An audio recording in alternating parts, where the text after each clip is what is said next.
Hey guys, Admin Wilt from RWBY Nation here, and today we've got Admin's son, Qrow, They go, hey. Coco, You did it again. and What? Nora. I stole your line? Sad, dude. Alright, well today we have open week number 2, since we had a World of Remnant episode this week talking about the Faunus. What that means for the podcast is that for the first half we are going to be talking about the World of Remnant episode, and for the second half we will start to go into more of the discussion of the series as a whole, and be a little bit more laid back in that discussion. But starting off, I want to get everyone's introductory thoughts on the newest World of Remnant episode as well as the series up to this point, and I'm going to start with Sun on this one.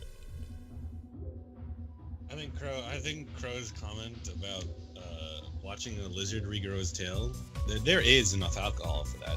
You just haven't tried hard enough, you know? I think it's interesting though in particular, the kind of like roulette wheel, so to speak, of like, hey, you got a bull? Yeah.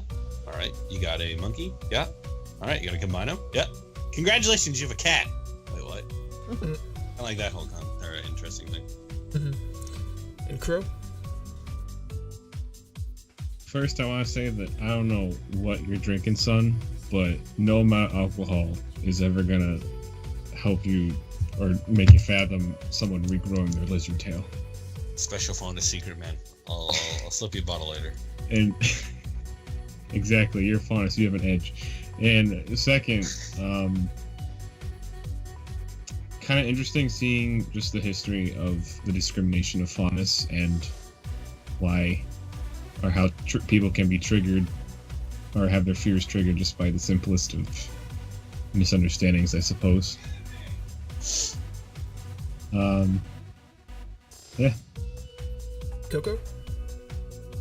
Yeah, I agree with Qrow on the amount of alcohol, but I definitely think it was really interesting, the whole roulette wheel and the fact, like the history behind the Faunus and stuff. So.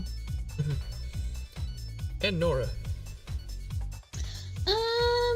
I feel like they already said what I was gonna say about tails regrowing and scary stuff happening. And that's why I went first. Mention something about Oscar. I will, and I have to take back what I said about Oscar, because Oscar's not a girl. You mean Oscar? I second that. Was it Oscar? It's Oscar. Who knows? Oscar. But going right into the World of Remnant episode, it opens up and Qrow is once again the narrator for this one, and Yes. it starts off basically talking about the long-time history of the Faunus' origins and how they've been around longer than mankind has even. And originally, up until almost recently, they were almost pretty much enemies throughout their entire existence, up until they came into a common enemy, which is the Grimm. But for a long time, it's like the Faunus people, which we had already sort of speculated had been discriminated against for a very, very long time, but now we sort of get a much bigger picture of just how long that has been, and it's pretty much been for almost the existence of mankind, period. So I'm curious what you all think of just how the Faunus in this scenario were able to sort of survive for as long as they did.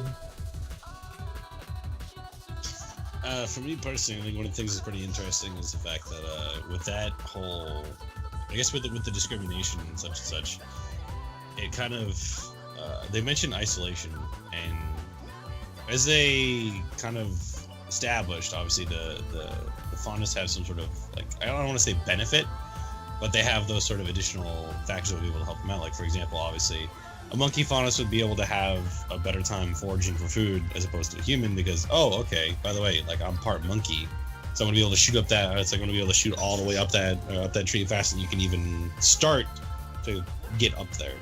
So I think it wasn't, at least for me personally, I don't see, or I shouldn't say I don't see that, but more like I think it's pretty, I don't want to say self-explanatory because it sounds like really horrible. Almost Well, no, I like think that understandable. Yeah. Like That's the that word. that description definitely fits with the Faunus, because like you said, their animal features do give them an edge in certain ways, and so those natural enhancements definitely would extend their life of their species or their race or whatever they're considered in the world of Remnant. I don't know if they're considered a different species or race, but like just we'll consider species right now, because that seems to be what the general basis is. But do any of you have anything you'd like to add to that? Yeah, like the idea that as diverse as humans as a species are, we don't have that many abilities that are differ from each other, like depending like who can run fast, blah blah whatever. But the fauna like one, like a monkey, well, compared to a cat, compared to a bull, like they all have such separate features where together they can work probably a whole lot harder than the humans could. Like put it their own foot forward in like a battle. Okay. I think like how they said like the Faunus were like there before mankind, that maybe like just a normal human was like a mutant, and they had like all like the normal non-Faunus ones like get sent off or something because they thought they were like not right. Hashtag the blood of X-Men. You're not wrong. Yes. Copyright infringement. It could be very well influenced by the X-Men story. I mean, Rooster Teeth has always taken inspiration from a lot of different sources, so them doing that really wouldn't surprise me at all if that was the thought process behind the whole Faunus versus mankind debate, or not debate, but I guess conflict is a better word. But going from there, we get a little bit more information of how the Faunus are compatible with the humans or mankind. And it was funny how they worded it, because I mean they were basically referring to sexually they are compatible, and that was a very interesting thought to me, because I'm glad I'm here with you guys, because none of you guys are super big shippers, I imagine. That's what you think. Well, White Rose. okay, White Rose is different though. The biggest one that I was referring to is Bumblebee, Well, yeah. because it is a human and a Faunus in a relationship, and like Cat babies. basically what this section of this episode told us is that can happen. It's like we And shouldn't. they'll all be cat babies. We are not allowed to rule that out, like as a thing that people have used as an excuse for ruling that out anymore. It's like that basically just confirmed, like, yeah, it can happen, so get over it.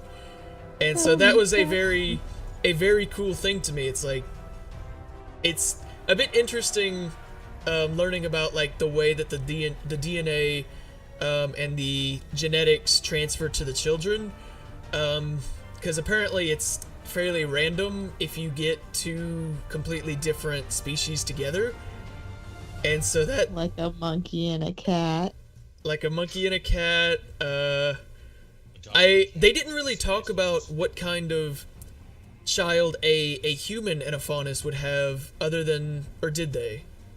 Well, they mentioned it briefly. I think it was in if you have a human and a cat Faunus, you're gonna get a cat. Although Okay. their exact one was a wolf. So I think like the one thing in particular about it was the fan art that came out of the quote unquote official child of Yang and Blake. Mm-hmm. Was the cat Faunus that had Yang's gauntlets. And Okay. it's kind of interesting to look at that in like a purely like if they were to be able to genetically have a kid, like that'd be cool. Yeah. So I it mean, gave some sort of, odds. like validation to it. Yeah, we still don't know if the reproductive structure is the same for the World of Remnant. So I mean, it that is still up in the air at this point, and I doubt they're going to delve into that too much. But Yeah. anything could happen. But that is another interesting part of this, is that we're getting closer to basically opening up the way that this world works, because it's a lot of people are still comparing it to how Earth's physics and like our world's physics work, and it's not necessarily the same. It's like, this is supposed to be a fantasy world. Things that happen here may not happen in real life, and people have to start accepting that. I would agree. I know it's a strong addition to the topic. I agree. But going from the talk about Faunus being compatible and how their genetics work and things like that, we go back to basically how the Faunus were treated early on, with sort of a brutal demonstration of basically what happened and how Faunus were pretty much hunted down because they were different. And it honestly, it just showed just how brutal mankind was back then and how far they've come.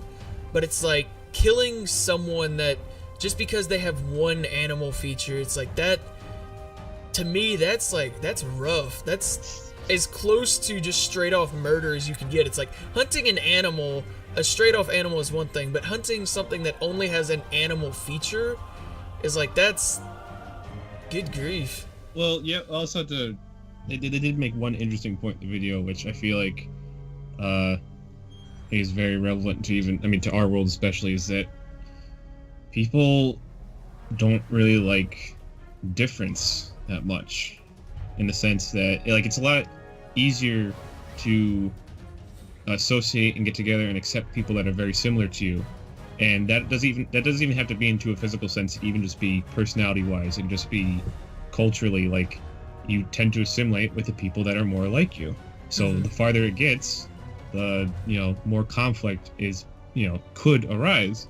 And if you see something that also looks a little bit threatening in a way, like, for instance, they mentioned you see somebody with fangs and like maybe creepy eyes, if you will, even though they may just have features of like a lion or a tiger, that could be a little scary.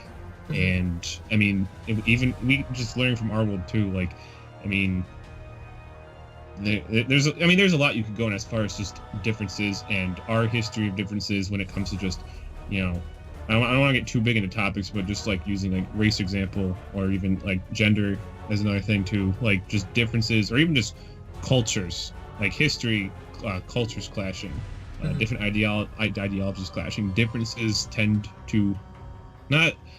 don't bring about conflict, but sometimes people do bring up conflict because of differences, out of fear maybe, or whatever reason. And I can definitely agree with you with that.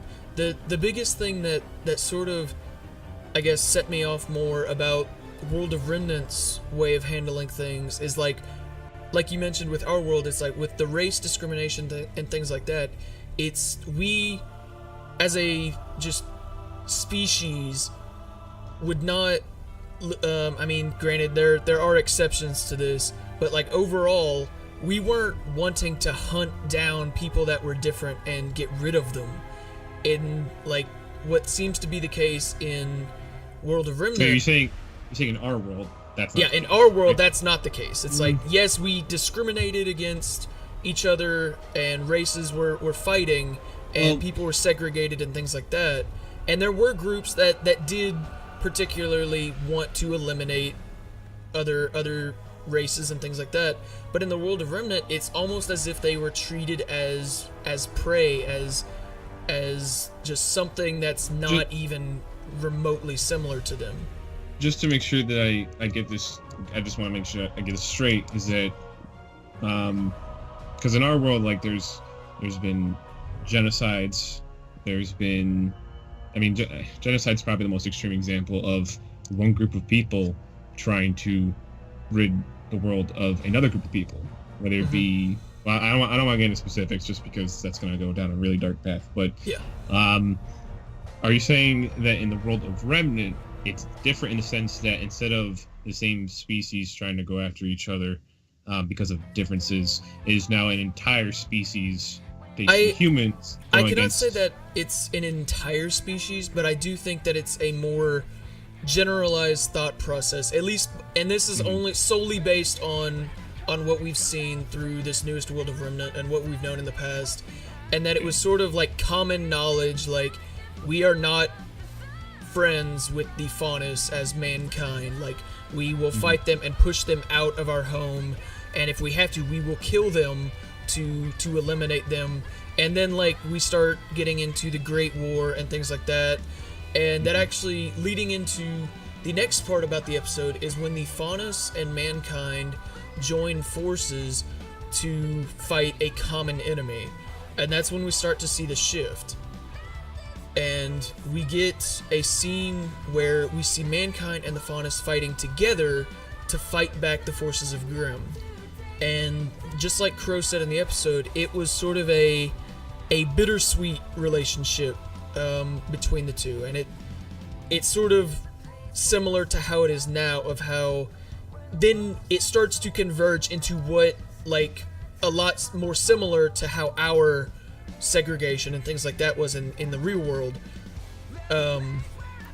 So it's very interesting to see that, and just like issues within the real world and how issues in the World of Remnant are sort of, I guess, converging, and they're sort of being dealt with in the same way. It's like they're working to settle out their differences, but there are still those that may not want that, and it's the reason why we have groups like the White Fang now.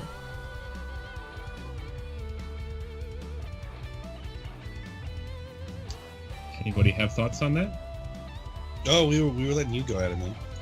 Oh. It sounded like you were really passionate about the topic, so we were gonna let you go. Well, it's fascinating in the sense that, like, you can relate a lot of stuff in the World of Remnant, of course, with real life, which is probably where a lot of, like, inspiration is coming from, because you can just take the Faunus as any group that has been discriminated against, and pretty much every group in existence in humanity has been discriminated against. Every group.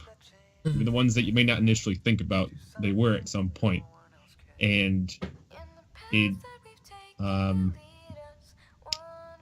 it adds a nice level of character and depth to the entire story of RWBY, and being able to relate to these characters and on, you know, more than just a couple levels, if you will.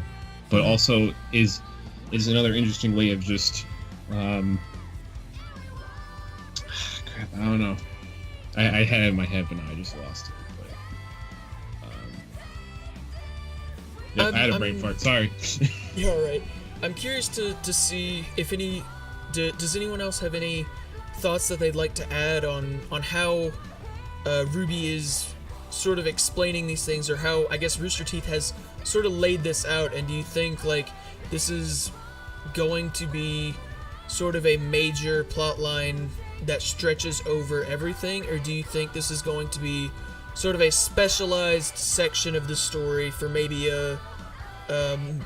Blake in particular? And I'm curious to what you guys think about that. I think that the one thing that's good about it is that because of the World of Remnant, they're allowing us to see into more in depth, whereas, like, they couldn't really put that into an episode. Be like, oh, let us tell you the story of how we've been discriminated against, and it's put into a more realistic point of view rather than just coming from the Faunus. It's being told, and you're understanding, like, oh, okay, like, this is how it happened. But on the other hand, history books are written by the winners, so it's kind of, if it was being told by a Faunus, you'd be like, oh, okay, this actually could be actually what happened. Mm-hmm. And if they make another one, I could imagine them being like using someone who's a Faunus and being like, this is what Qrow said, but this is what really happened. Well, there is also one thing too, is that it's technically, like, most of the time, history is written by the winners, but there are cases where the losers do write history, but they tend to be very, very salty about it, understandably so. But it's not like, it's especially in RWBY, that the quote unquote losers, like, they're still around, and most likely it seems that because they haven't been eliminated, and now they're getting to the point where, like, yes, there is violent protest in the form of the White Fang, but there is also there's now a chance for peaceful protest and peaceful activism is the proper word, I guess. Which usually, if that's even possible, then that's a sign that things are headed in the right direction. So if you can resolve things peacefully, then that means that the environment has changed from hunting you just for the fact that you have those features to now being able to at least not want people to kill you right off the bat. And now you can state your concerns peacefully. And I mean, yeah, I'll just leave it there. To go off what Coco said about depending on who's telling the story, because Qrow's the one telling the story, and he grew up in a tribe, so he didn't have like the education that like Weiss might have had. He learned all this from other tribes people, and they might have the most accurate, because if they're tribes people, I don't know for sure, but they might have Faunus with them, and so they might know both sides of the story and have pieced together the entire story.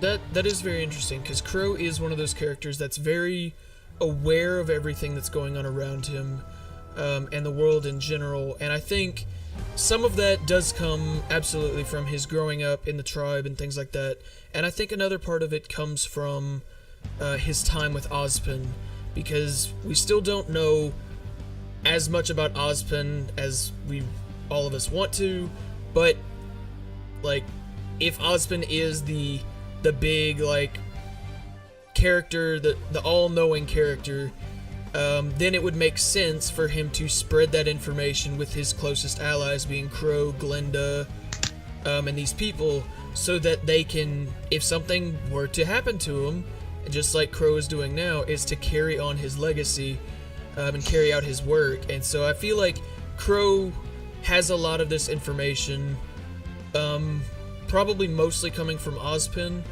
But getting back into the World of Remnant episode, going from where they have just joined together and they are now sort of working together, is when we start to see of how mankind is starting to use the Faunus and use them for work and for, basically, in the simplest terms, slavery. And they are pretty much using their abilities for mankind's own good. And what this eventually begins to do is it really causes even more tension between the Faunus against mankind, and it only draws closer to our current story of the building of Faunus who don't want to be treated bad anymore. They want to basically be how it was in the very early days of where it was just them. And this is groups like the White Fang and how they emerged. And so we get sort of the origin story for White Fang as a whole, because they basically talk about how they pretty much corralled all of these Faunus, gave them their own chunk of land, and then just dumped them all there for all of those that wanted to go there, which most of them probably did. And just like Qrow said in the episode, when you put a large amount of people that specifically don't like you in a place, that only makes it easier for them to plan against you. And as soon as he said that, we see the White Fang logo pop up, and that is going to bring me into the final point about the World of Remnant episode, and this is how it's going to relate to our current story. It's very interesting to think about, because Menagerie, I mean, basically what I think Qrow was saying was that the headquarters for all things White Fang is in Menagerie. And I'm curious what you guys think is going to happen with that. One thing in particular that kind of surprised me, or rather I think it's pretty interesting, is the fact that if they choose to fight the White Fang and like go after some sort of thing, or at least I'll say this off the record, I think they might be gearing up for a like split story, so to speak. Like I know they've been doing it consistently, but more like we're gonna have completely diverging paths. Like okay, we're gonna take Sun and Blake, and they're going to Menagerie. We're gonna focus on an arc about that. Excuse me. And then we're gonna have Yang finally accepting robot arm and like starting to move forward. And obviously you got Team Ranger. I refuse to call them Junior, but Team Ranger moving forward. Yes, it is. But the right, sorry. I think it's pretty interesting if Sun and Blake go off on the adventure, the quote unquote adventure, to attack the White Fang or go directly after Adam. One thing that's on my mind with that is that if they go into Menagerie to try and stop the White Fang, they may accidentally start a whole fucking war. Like a gigantic war. And I'm talking about like, okay, you have a criminal organization that is hiding amongst a very calm, very kind of like casual, I don't want to say casual, but you know what I mean. Like they're not really doing anything they're just living their lives. And they're hidden amongst those people, or at least that's what we're led to believe. And if you're going after that criminal organization, you're going to uproot everything that's been going on. So essentially, I hate to say this, but if Sun and Blake go directly after Adam, I guess this is the main point, I apologize for beating around the bush. If they go after Adam, I feel like it might spark a civil war amongst the Faunus. Okay. I really do. And that actually brings up a good point that I was thinking about earlier today, actually, and that is, do you think Blake knows just how bad the White Fang are probably engrossed in Menagerie? Because, I mean, we heard her say to Sun, she's not going after the White Fang yet. She's going home to sort of get her bearings, go home, meet her family again. And, like, we see in the intro that she is having a confrontation with Adam. And, like, up until this World of Remnant, I didn't think anything about the White Fang even being in Menagerie. And this episode basically confirms it's like, no, it's the exact opposite. It's like the Menagerie is probably the worst place for the White Fang. And so I'm curious if any of you were sort of thinking similarly to me, or if you had sort of expected this outcome to happen. Wait, hold on. Specifically, the outcome being like. Well, the outcome of like the White Fang is sort of headquarters in Menagerie now. Anybody want to take a crack at it first? No. Coco? Oh. Well, I feel like they could be based there, but I don't think everyone's there because they're trying to reach Faunus in every place. And if everyone's in one spot, getting their message like, oh, we have to defeat the humans, blah, blah, blah, it's not going to work. Well, because Menagerie is like the main land where all the Faunus are. Yeah. Like, But there's still like other places. Well, yes, but like... Well, there are other places, but I consider, now that after watching this episode, it was more of like, there is a main base of operations as well as outlying sort of posts. Yeah. And I mean, it makes sense why they would be in Menagerie since, they're Faunus, they're a Faunus organization and whatnot. And, I mean, what better place to have them be hosted than in the place that has the, most supporters, if you will, just for the fact that, there's, majority of Faunus in that place, so you're probably going to have the majority of support there, of course. Exactly. So... And see, that's sort of where, like, why I sort of had a bit of a revelation with this episode is because it makes sense, and it's something that I hadn't given much thought about before, but it does make sense for the White Fang to be, like, Menagerie is their home too, and, like, it's going to be very interesting, and I talk about this a little bit on one of the Let's Plays that I just recorded, but it's very interesting because Hazel, one of Salem's main people, is going to meet with the head of the White Fang, and odds are the head of the White Fang is going to be located in the headquarters. And so if Menagerie is the headquarters for the White Fang, it would make sense that Hazel is going to be meeting with the head of the White Fang along with Adam, and those three are going to be a main sort of antagonist force for Blake and Sun. And so I'm very interested to see how that plays out, because now we're starting to get the antagonist for each of the characters. The only one that we don't really have right now is Yang, other than just dealing with her own self. Because Weiss is dealing with her life at home and her father. Team Ranger has Tyrion, the bandits, and just their journey. Blake now has Adam and the White Fang to deal with. And then Yang, most likely is going to be dealing with the two Faunus in the red sort of assassin cloaks that we see in the intro. That they haven't been shown yet, but odds are, I'm thinking, like, my thought process on that was maybe assassins hired by Adam to go after Yang. But who knows, we'll hopefully get to see that here soon. But that pretty much does it for this episode of World of Remnant. So we're gonna sort of move into a little bit more casual, just talking about the series as a whole so far. We really only had one main episode between this one and the last open podcast, but I'm curious to see if any of you have theories on where you think the show is headed, what you think is going to happen before the end of the volume, what do you think they're going to save as the big climax for this season, things like that. I think one of the big things that's gonna be a big climax is any of Team RWBY seeing each other. You know, like, they might not do it in this volume, but if they do, that'll be a big deal. Like, trying to find Weiss, trying to find Blake, trying to Yang catching up with them and be like, hey, I'm ready, let's go. I have a quick question, actually. This is gonna be a really dirt question because that means I'm not really paying attention to the series right now. But where RWBY is not even on the same continent as Weiss, right? No. Not even. Okay.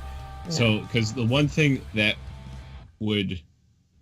I would say probably would be the big, like, final event would be maybe the White Fang or some group related to Salem crashing the concert that Weiss is supposed to be putting on, which we haven't really heard about too much. And I mean, honestly, that may be a thing that happens next season. But that was like when you first saw Weiss and you heard about how she's supposed to be singing for the event and stuff like that. Like, that just kind of seems like the perfect opportunity for disaster to happen. Mm-hmm. Like, big event, it's significant, which is why she has to sing in it and stuff like that. And it's a perfect target for another giant grim invasion scene or something like that, or some kind of faction to crash the party and just cause disaster, which also could lead to, you know, maybe one of the or two of the RWBY girls finally seeing each other, whoever they may be. But that's why I was asking if RWBY was on the same same continent, if you will, because if she was, and I believe all four of them are completely on different continents now. yeah, I'm It's not RWBY sure. and Team Ranger are headed to Mistral, so they are in I Vale, forgot they was it? No, Vale Was it- is the continent they all started on, which Yang is still Okay. in Vale.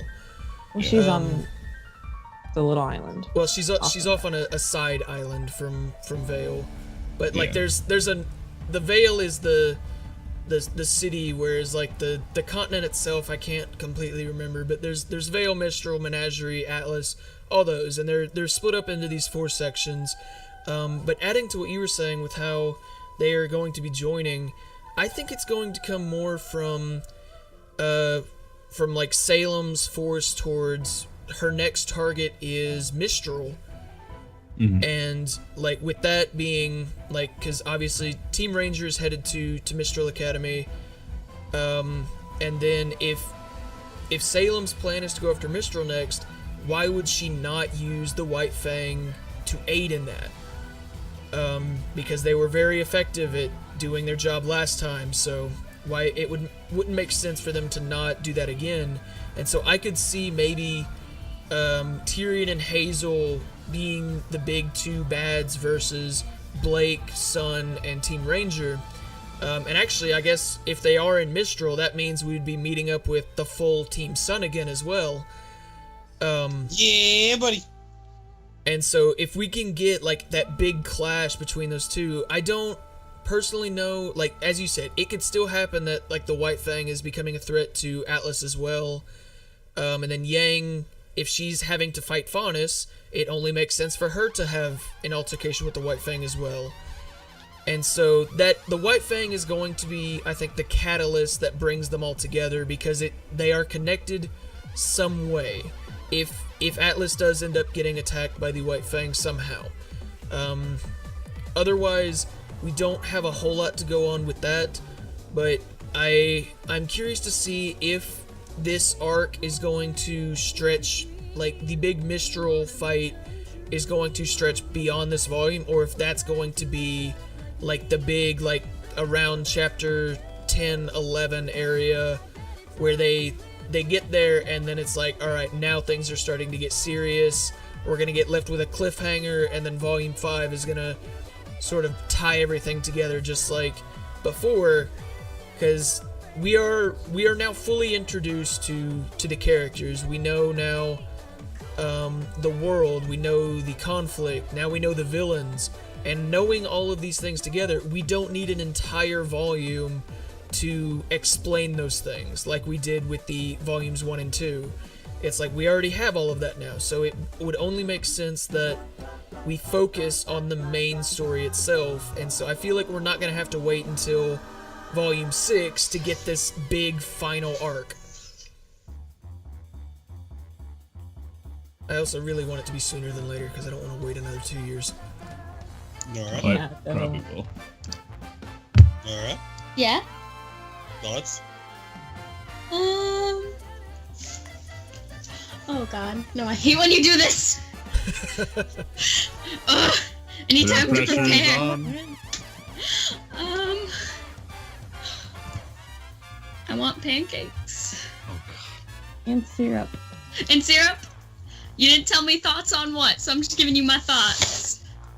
Thoughts on I mean, everything. thoughts You What do you think? Want to repeat that, Wilt?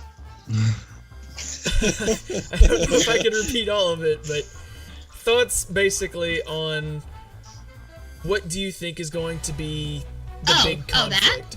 Well, you should have said thoughts on the conflict.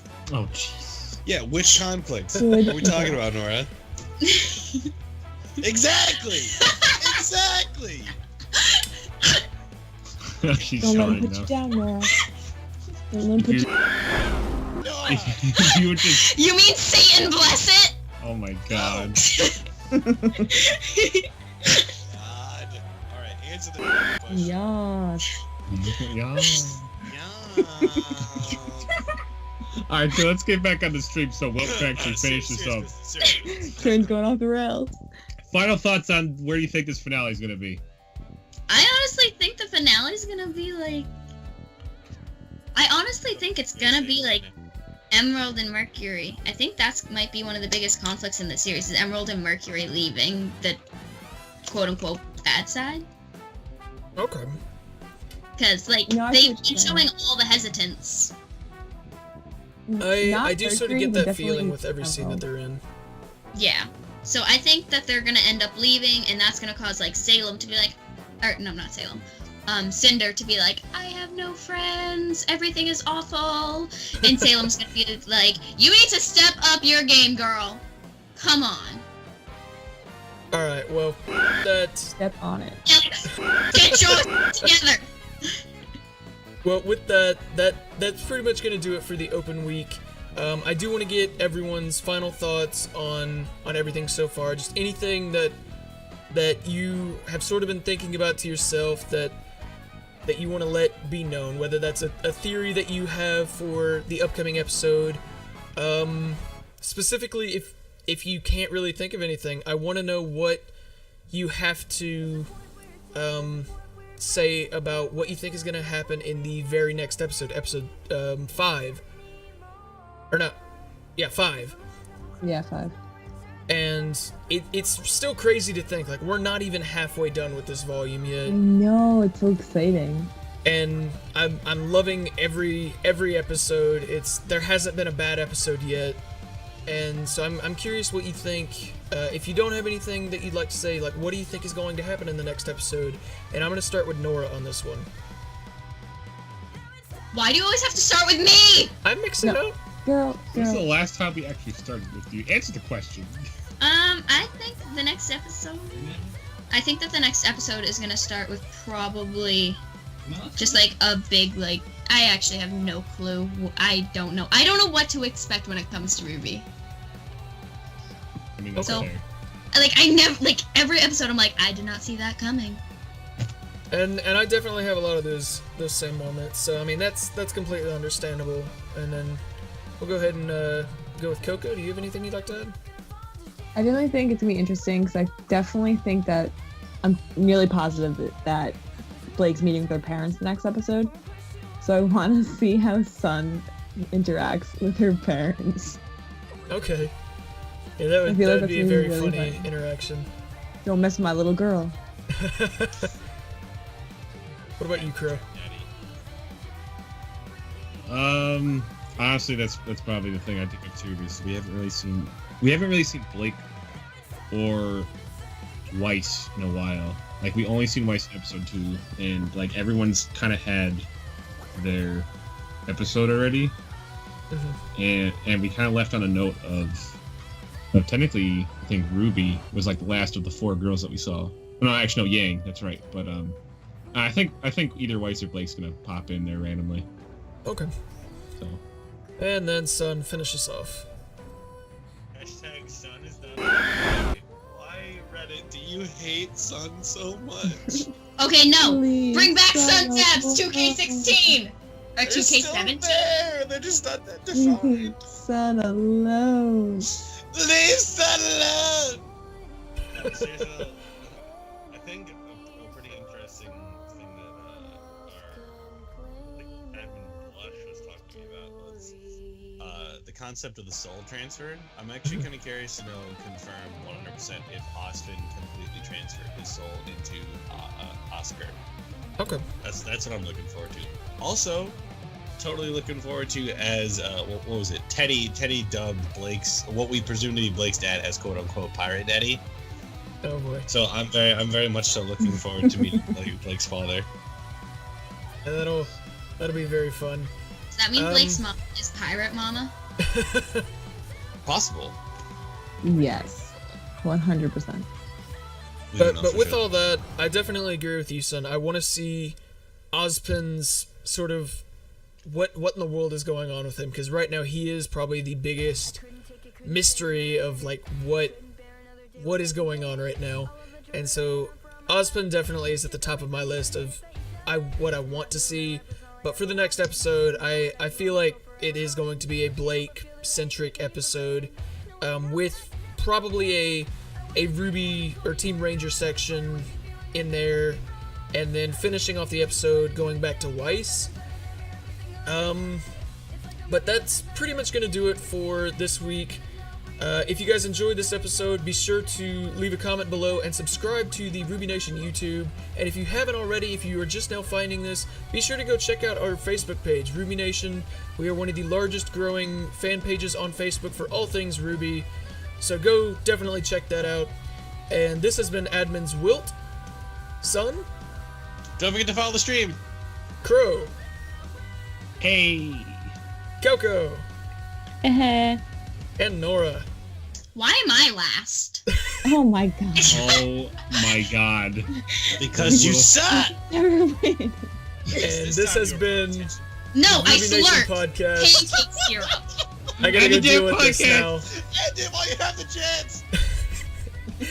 We'll see you guys next time. Do it.